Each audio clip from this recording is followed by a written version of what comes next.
Hey everybody, welcome back to another episode of Untraditional Industries, where we tell the untraditional stories of people involved in more traditional industries. And our guest today is Eric Degenfelder, CEO of UC Coating. Welcome. Thanks so much. Thank you guys for having me. Appreciate it. So for anyone watching who doesn't know who you are or know what UC Coatings does, can you give us a little bit of background, how you got into it, what you know about the company? Sure, sounds good. So UC Coatings was founded in 1971 in Buffalo, New York, only about 3 miles from here. Oh, wow. Started out with a product for the wood industry called Anchor Seal, which was used to help protect lumber while it was being dried in a sawmill and things like that. And then over time, they've expanded the product line and grown the company to provide more products for wood protection.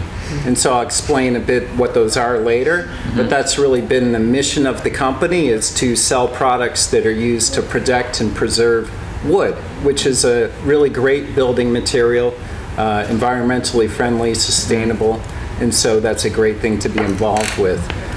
Lately, we had our roots in Buffalo, but we've expanded the company. We bought another company in Portland about a year and a half ago. Cool. And then in September of 2019, bought a company in Seattle. So we're really expanding across the whole country with a variety of products to serve the industry. Right. I myself came to UC Coatings 1 year ago, pretty much exactly. I come from a lot bigger companies in the chemical and coatings industry. I worked for DuPont for some time. That's probably the biggest name that you would know. But it's great to be with a small company and very good to be here in Buffalo. Yeah, we love having you here. Yeah. Now, so what problem were you looking to solve with your business? So we really have solutions for the wood industry that go all the way from the tree when it's first cut, through the sawmill, through the kiln drying process, through the production of finished goods like furniture or flooring, for example, and then finally even products for the end user. So if you have a deck or wood siding on your home, we have products for that as well.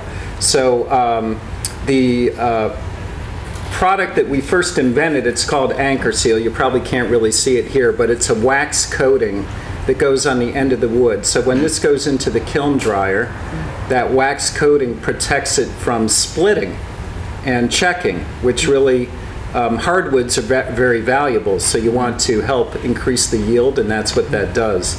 The other thing we sell to the sawmills is this product. It's called gem paint. So if you ever go to a lumber yard, you might see the end of the boards painted with the branding paint, as well as the logos. That's our gem paint product. So that's really the two products that were the origination of the company, to solve problems for the sawmills, basically to protect the wood. We've expanded into other things to protect the wood. For example, this is called a log saver. So when they're storing the logs in the yard, they put this into the end of the log in case there's a split, and this keeps the split from getting bigger in the end of the log. Same thing with this one, which is called a log dog. And then this material is called shade dry. And you know, in the summertime, it gets really hot outside, and all that heat beating down on the logs and lumber is not good for it. So this protects the wood from that sun and wind exposure. So you can see there's a variety of solutions to solve those problems for the sawmill. Yeah, it's interesting when people, well, even me, it's like you think of UC Coating, what is it doing? Like, oh, stains and stuff, but there's so much more. Like, I never even knew those were things. Yeah. So that's up front. I can also talk about some of the solutions, farther downstream, if that makes sense. Yeah. This product, this is from the company we bought in September. So this is based in Seattle. This is called Vintage Wood, and it's applied to make these pre-finished boards. And so if you imagine, people buy this to put in their homes, to finish their basement or whatever it may be. This product is sold in Lowe's and it has our finish on it. It's kind of that antique, kind of weathered finish. This Yeah. is very popular these days. Yeah, I saw something like the flame finishes. It looks like that, almost like the burn. Yeah, that's the burnt wood finish. Yeah. We're getting into that as Oh, well. yeah. They actually, it's a Japanese technique where they burn the wood and can make a charred look of the wood, or even like keep some of the grain showing as well.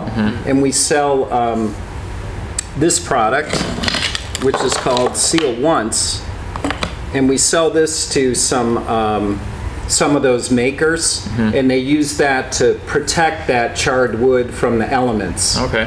This stops water intrusion.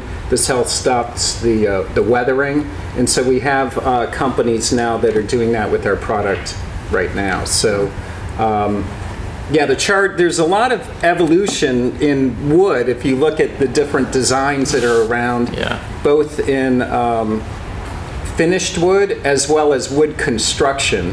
So there's a lot of activity to make stronger wood components to build bigger wooden buildings. For example, they're building a 12-story building in Cleveland that's all made out of wood. Really? So it's really great because, as I mentioned before, wood is really a more sustainable resource than like concrete or steel. Right. Because the trees grow back when you cut them, and so it's renewable. Is that why they chose to do that, like a building like that? Is that odd that? Or you?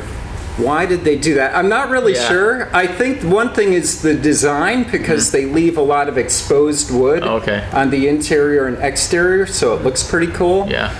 The other advantage of wood construction is, compared to concrete, they can do it in about half the time. Because they already have the panels built, they already have the structures built. Whereas concrete, you got to pour it in place and wait. So Right. it's a big time savings. Yeah, I think it looks a lot more aesthetically pleasing with the wood rather than the definitely. concrete. Yeah. So it's, I'm really, as I said, I've been involved with this company for a year.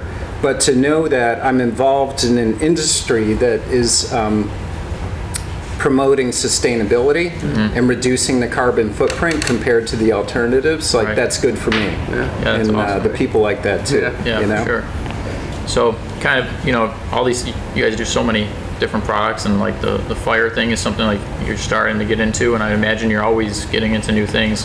What are some of the risks associated with like launching a new product line or like something like that? The fire, Yeah. what are the like risks that you look at when you go into that? There are things that you really have to figure out before you introduce something to the market. So we actually have a process we follow. It's called Stage Gate, and we use this kind of checklist to check that everything is okay before we bring it to market. So, for example, like this product, we did some weathering testing in a lab environment to make sure that it'll last a long time once it's put on a deck or put on a siding.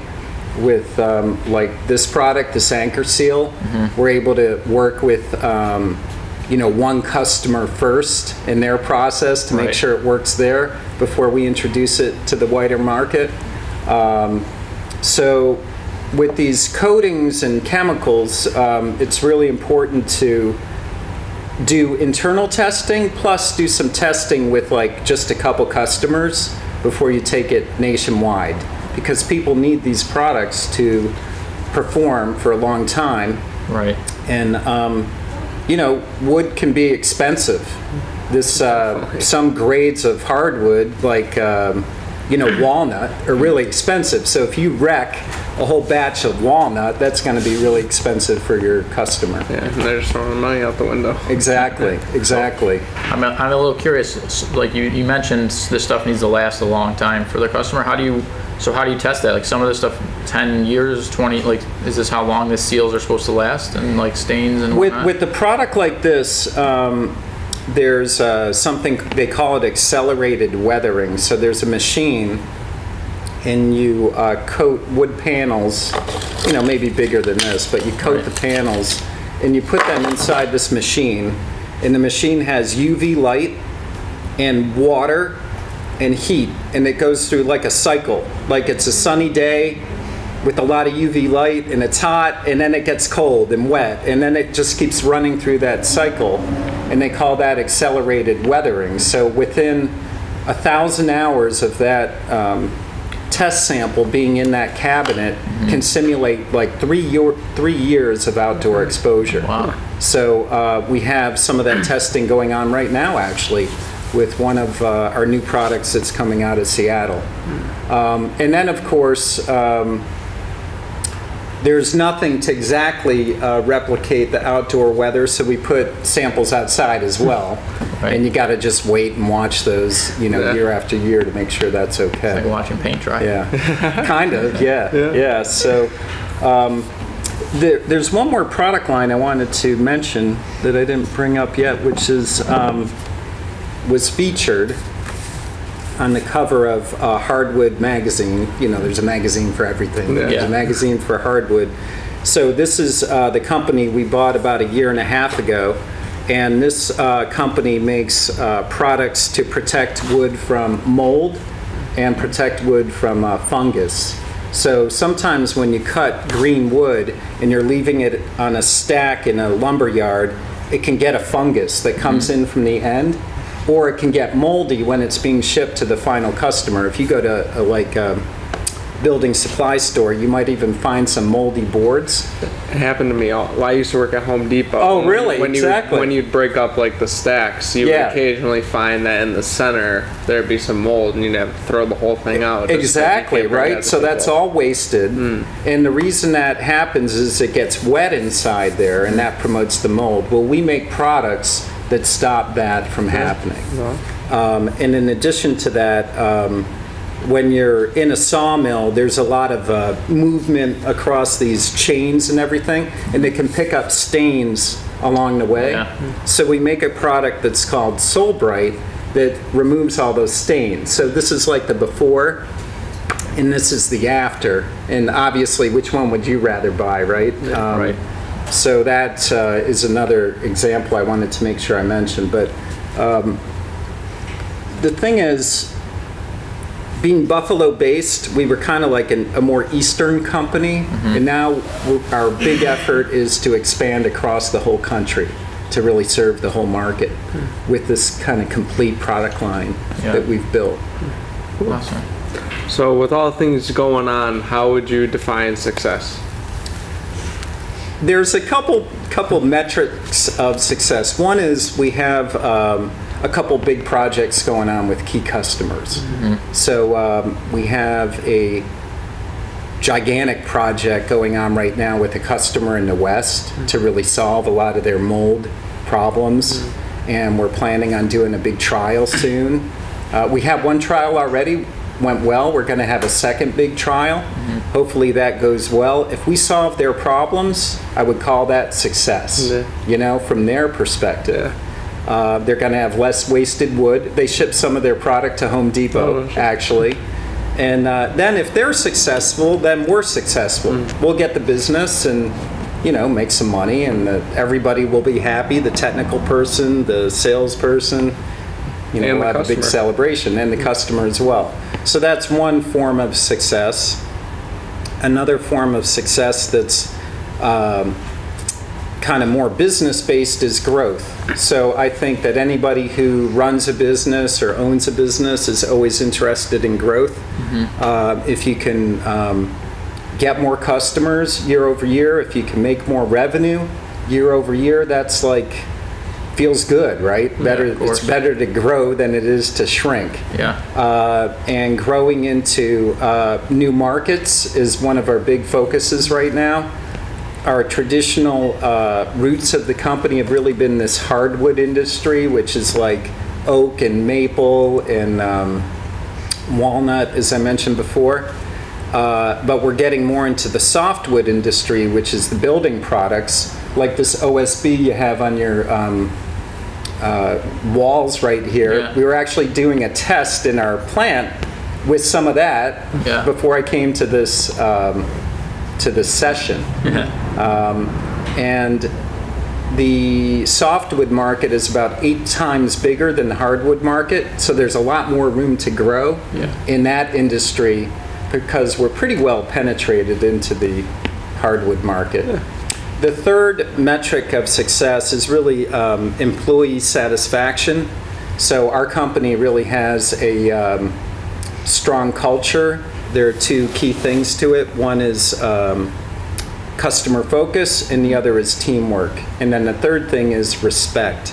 So we're not a huge company, so as we grow, we're making sure we maintain that successful culture. Right. Because I think that, having highly motivated people that are excited to come to work, excited to win new business, that's really the starting point for those other points of success I was just talking about. Yeah, it's hard to fail if you have that type of team and everyone's like that, highly motivated, happy to go to work.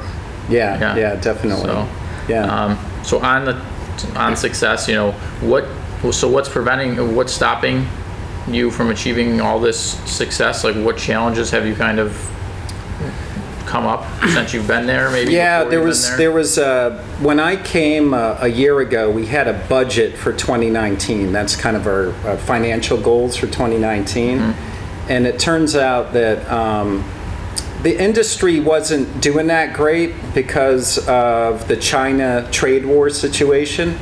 A lot of wood gets exported from the U.S. to China because of the trade war as well as the Chinese economy. It turns out that the hardwood market in 2019 versus the year before was down about 20%. Wow. A 20% drop in 1 year. And of course that affected our product sales. So when I got there and realized that, I'm like, oh, what did I get myself into? But since then we've done different things to help grow the company. But that China trade war is still ongoing. I mean, you can read about it in the news.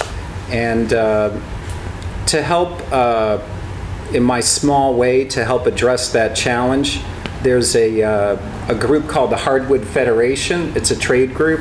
And I went with them to Washington, D.C. in September to go meet with Congress people as well as senators to advocate for the industry. And I met with representatives from across New York State to say, hey, there's a lot of jobs here in New York with this hardwood industry. There's a lot of economic contribution. Can you guys help us out and work through this situation? So we'll see how that ends up. But that was definitely, I would say, our biggest challenge in my first year, in 2019. Right. Now, along the way, is there any mistakes you've made that you learned from? I'm always trying to balance like a big company versus a small company. Because I came from, like I said, DuPont and some other big companies. Yeah. They have a lot of resources and a lot of money and a certain way of doing things. And then how to adapt to a small company. But maybe upgrade things like a little bit and just find that balance kind of halfway in between. I have to realize that a smaller company can get things done faster, which we do. Right. Make decisions quickly, which is awesome. I know all the people in the company, which is great. So I'm trying to think what the lesson is. I guess just anybody who's changing jobs is going into a new cultural environment, business environment. Just try to be flexible, try to wear multiple hats. Maybe there were a few times I got a little frustrated, but now I feel really good about things as far as the direction. And I learned along the way, let's face it, I'm different now than I was a year ago. The customers that you have you're not selling to like everyday, consumers, selling to businesses, and it's like, some products go to consumers, but like it's a niche kind of thing. So how do you attract and acquire new customers? Yeah. I'm assuming it's not like generic marketing because it's such a specific. It really is a specific industry, right? And these industries exist all around the country. I mean, there's an industry for everything. There's trade groups. But we go to a lot of trade shows. So for example, 2 weeks ago, was the Indiana Hardwood Lumber Association meeting, the IHLA, and it was in Indianapolis, and it's every year, where a lot of our customers come to that. There were like 500 people there. We have a booth, and people come by, we talk about their problems, and how can we solve those problems. Existing customers come by, we see what else they need. We had a little kind of pre-meeting of our team to strategize what we were going to talk about this time, who we were kind of trying to engage with. So the different trade shows and trade groups are a good way, and there's trade groups like that in all the states across the country. Today there's a meeting of the Western Wood Preserving Institute in Portland, so some of my guys are at that meeting today. That's cool. So that's a great way to get in contact with customers because they're within that specific industry. We do some advertising in some of the trade publications. We have an article coming out in this one called The Softwood Buyer that explains like the whole company with pictures and everything. Hopefully that will attract some more attention. And we have a direct sales force. Really, there are boots on the ground. These people are well trained in the wood making process and how our products work. So they're very good at walking into a sawmill or a pressure treater and saying, hey, it looks like this is happening. Maybe if we adjusted this or that or put that product in there, we could solve your problem.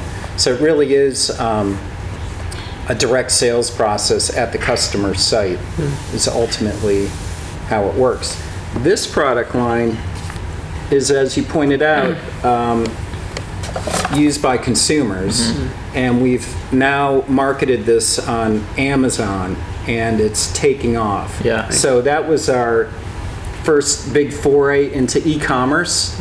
So I hired a digital marketing manager. He started January 6th to further accelerate those efforts in e-commerce. So we have our own website, we have Amazon, and it's amazing how great the growth has been there to directly reach contractors and consumers, right? I did my own pool deck with the product back in September. And then the other channel is to get to more the retail sector. So in a couple weeks, we're going to the Ace Hardware Show. It's this gigantic show in the Chicago Convention Center, the McCormick Center. And that's where all the Ace vendors set up their booths. So we're going to have ours set up. And then all the Ace store owners go through and say, hey, that looks interesting. Send me a sample, or I want to place an order. So it's kind of like a shopping thing. All the Ace stores are independently owned. I don't know if you knew that, but they're small business owners, under the Ace brand. And so that's how to reach that channel, the kind of retail channel. Right. Especially because those owners know what their local customers need. Yeah, right. There's a product for marine environments, and the ones that are like, near the shore, they like the marine product, right? So as an example, so it's kind of cool. So for products like that go to retail, like Home Depot or whatnot, and then, obviously then a normal consumer comes in and buys it, who markets that to the consumer? Like, do you go over like Home Depot and then market to the consumer, or does Home Depot do the marketing on that to the consumer? We don't have the resources to market in the store, so they will provide training to their people about how to sell the product. Sometimes we'll provide some brochures or marketing materials that can be set up at the store display to say, hey, here's what's so great about this product. I mean, the big companies, they can advertise direct to the consumers. Right. We do have our website, and we do use like Google search. So somebody's looking up, deck stain or whatever, our product can pop up. They could go check it out on the website, to reach people that way. Yeah. So I know you guys have been around since like the 70s, but why Buffalo? Well, why was it started in Buffalo? I guess that's where the founder lived. You know, you get these innovative people that like to invent things, and this guy had invented some other things, and then he came across this anchor seal, and he lived in Buffalo. But as far as being in Buffalo,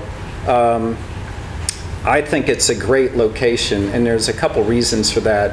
Logistically, we're in a good spot as far as freeways and things like that.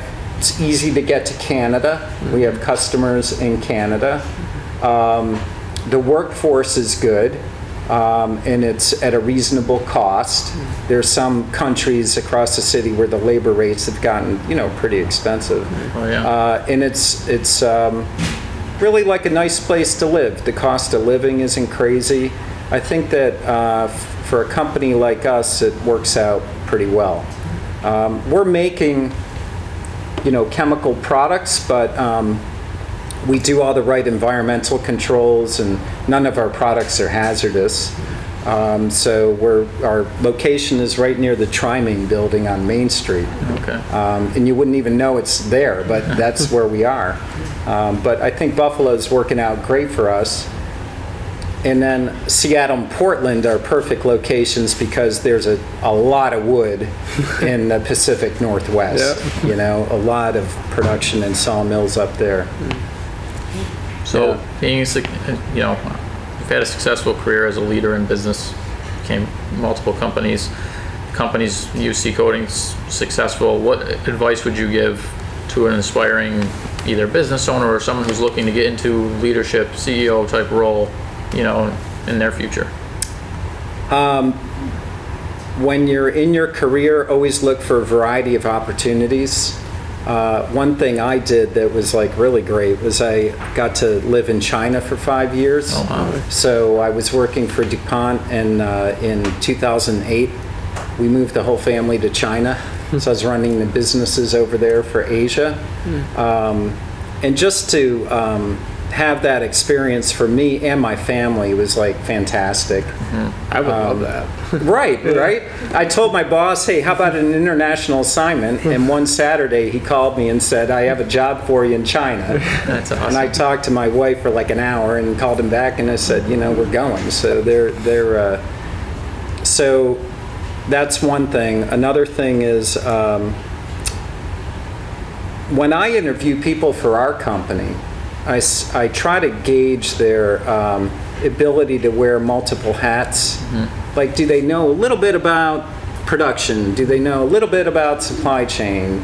Are they flexible to learn new things? I call that this wear multiple hats thing. Oh, yeah. So I guess my main advice is, as you progress through your career, don't do a lot of job hopping really fast, but try to look for new experiences. And they could be in your current job, just expanded things. Could be in the same company, but a different kind of job. Because ultimately that variety of experience will, I think, serve you pretty well. And as far as getting to be CEO, I had run businesses, but I had never been CEO. I was kind of looking around at different jobs, and I called an old boss. He's a really smart guy. And I said, well, I have this one job that's this kind of manager job or VP job, and then I got this CEO job for this smaller company. He's like, take the CEO job. I don't care if the other company's bigger, just take it and try it. And he was right. So that's what happened. Here you go. So, of course, in Buffalo, where's your designated wing spot? I like Duff's wings. I see there's some looks. You guys You're gonna have to start charging Duffs. They're all. Oh, really? Everyone Okay. says Duffs. My family has roots in this area of the country because they were dairy farmers in Western New York. So I've lived all over the place, but ultimately I still have cousins with dairy farms near here. So I've been to Duff's plenty of times and stuff like that. So. All right. Well, thanks so much. Okay. Thanks for watching. I appreciate it. It was, I don't know, I learned a lot. So Well, thank you guys. It's a lot of fun. Yeah. It's very energizing. Great to talk about. hopefully everyone learned a lot. I hope you enjoyed it. Like, subscribe, and we'll see you next week.